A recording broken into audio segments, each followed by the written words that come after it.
Yeah, dude, it's cool that your intuition on hobbies led to intuition on habits. I'm willing to give you credit that it's not just because the alliteration. Because hobbies, in a way, are habits, right? Like, there's a difference between a hobby. It's the difference between a hobby and an outing is that you do the hobby periodically, right? Habitually. So pseudo-habitually, but it is. So here's something that's interesting.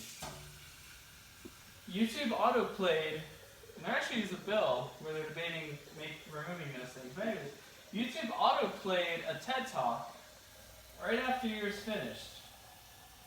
Now, what does your video have to do with the TED Talk? Your video probably isn't categorized by YouTube yet. However, YouTube autoplays TED Talks for a lot of things that I click. Pretty much when in doubt, YouTube has like three or four channels that it goes to. For me, one of those is TED. Now, how would I change that? If I wanted YouTube to stop autoplaying TED and autoplay something else, how would I do that? I'll give you a second to think about it. How would I keep YouTube from doing that and have it reset? Have it go, I guess I gave it away, have it go to other things, start fresh, try and figure it out again? I would delete my account and I would make a new account. So as you can see, I'm moving in to a new apartment. I moved in here at 3:30 a.m. a couple days ago. Got my internet. That's pretty neat. We got stuff going on. That's cool.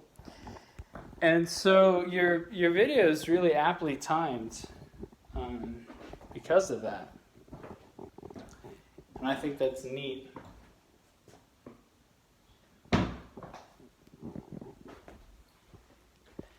Because I'm in a new place. I got home earlier today, and I thought to myself, I got home from work maybe a little over an hour ago, and I thought, okay, I need to make sure I'm about to do something I want to keep doing. This is where I build on my habits. It's the whole reason I moved in the first place. I'm paying a little bit more for this place, but it's all about that habit reset. Building a new account, right? My neural networks are correlating to different input outputs, which is really neat. One thing with hobbies that I don't think you tackled, I think you tackled when someone moves away from a hobby to try something new with hobby switching. They're not good at baseball, so they stop baseball. They're bored of baseball, so they stop baseball. There's two things that I think you missed, or at least that you didn't talk about in your video. The first one is hobby draw. A force can be pushing or pulling, right? So you're talking about the push away, but also consider the pull.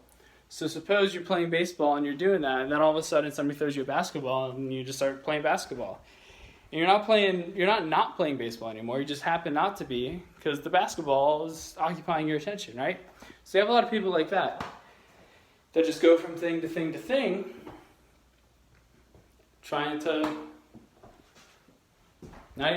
just doing stuff. And they just get excited about one thing, and get excited about another thing.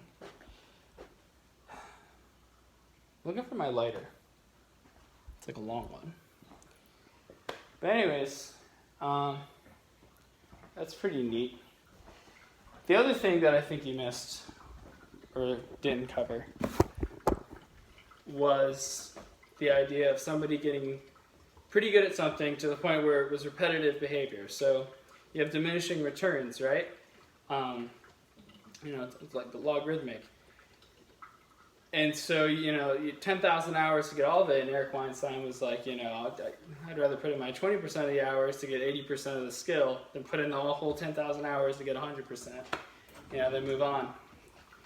So it might be just somebody is more inclined to start noticing other things, when they stop seeing a change in their behavior. So they get to the skill point where increased time and increased ability does not cause as noticeable a change. That's going to, you know, mean that change in other things is going to become more noticeable, which is neat.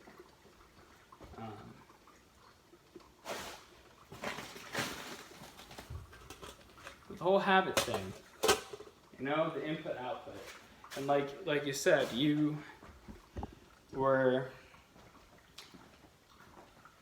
doing cigarettes, then you stopped cigarettes, and you started craving food, and you started craving this and that. When I stopped smoking weed as a teenager, I started just exercising nonstop.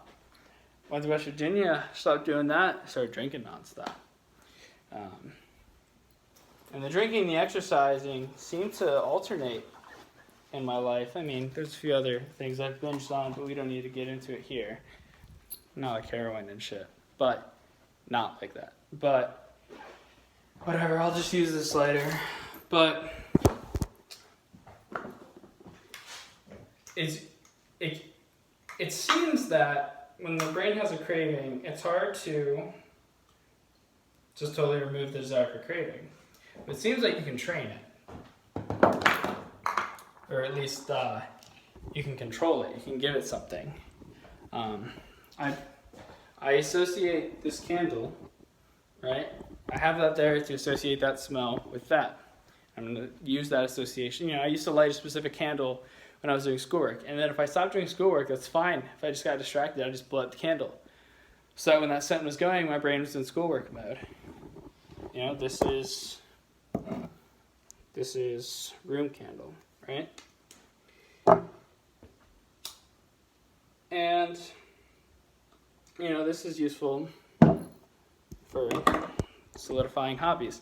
Now, you end up kind of treating yourself like a plant, because if you want to maintain your hobbies via this environment control, via, you know, changing your environment, but then keeping it static enough to develop the hobbies that you're going for, the habits that you're going for when you start, you have to kind of keep them pretty stable, and then after a while, you switch it. So that I practice that by I move yearly, you know? I'm going to try and move apartments every year as long as I can. You know, once I have a kid and stuff, it's not going to be as feasible, but it is what it is. And I also wonder how often addictions are just people's like safety blankets, you know? Especially if you're switching environment. People without stability seem to be more drawn to addictions. And so, you know, the changing environment and having the habit is good if you're controlling it. But changing it too quickly can be destructive, because then you don't have time, adaptive period, you know? What if I needed to move to my next apartment in a week? Look at this shit. And then a week after, it will just remain like this. The entropy will stay high. You know? Punctuate equilibrium and biology. You know, organisms can't survive when everything's changing all the time. But if things chill, then there's a big change. You know, meteor smashes. A bunch of organisms will die, but some will, you know, stay. Some habits will grow, you know, pervade. But it seems like there's ways that we can make ourselves have safety blankets, and a lot of times addictions seem to go with that. So the question is there a way that we can control what we want to become addicted to? Can we find a security blanket and take hold of it? And I think that we can. Happy Friday.